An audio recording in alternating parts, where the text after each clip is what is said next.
Aujourd'hui, vous ne pouvez plus avoir de sport de haut niveau en appuyant uniquement ce sport sur la collectivité publique. Les détracteurs disent le sport coûte très cher.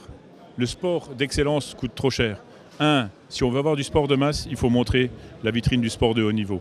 2, pour que le sport coûte le moins cher possible à la collectivité publique, il faut que l'économique s'intéresse et donc que ça devienne un événement à la disposition du monde économique et de l'entreprise. Et il n'y a aucune honte à être chef d'entreprise et à utiliser un événement comme celui-ci pour accueillir ses clients, pour accueillir ses fournisseurs et faire des affaires.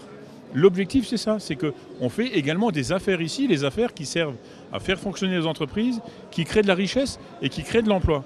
Et puis, c'est un magnifique événement de communication.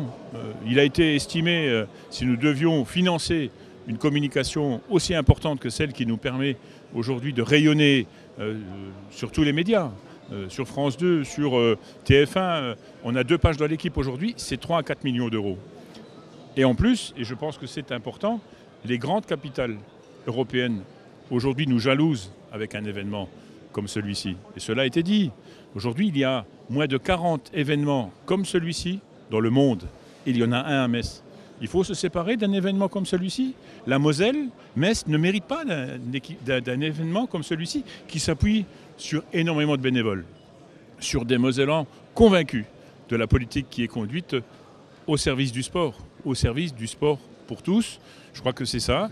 Penser le contraire serait à mon sens une faute politique, comme je l'ai déjà dit. Moselle Open, c'est le plus bel événement mosellan et lorrain de l'année. Il faut absolument qu'on se mobilise tous, qu'on se rassemble autour d'un tel événement qui a toute sa place aux côtés des Dragons, aux côtés du FC Metz, parce que c'est le cœur de la jeunesse mosellane qui bat ici dans un événement aussi important. Donc vous êtes en train de nous dire qu'avec votre optimisme et votre conviction, ce ne sera pas la dernière édition? Le Conseil général de la Moselle ne laissera pas partir un tel événement, c'est clair. Comme j'ai tout fait pour que le FC Metz remonte en Ligue 2, j'aurais espéré que nous ayons plus d'ambition partagée avec d'autres institutions et partenaires pour qu'on ait un équipement à la dimension du rôle social du football. Je crois que c'était ça qui est important. Malheureusement, aujourd'hui, la Moselle ne l'a pas parce que ce n'est pas ni un événement ni un club qui appartient à une ville. C'est du patrimoine, c'est devenu du patrimoine. C'est la 10e édition qui appartient à tous les Mosellans, à tous les Lorrains. Et nous devons en être fiers.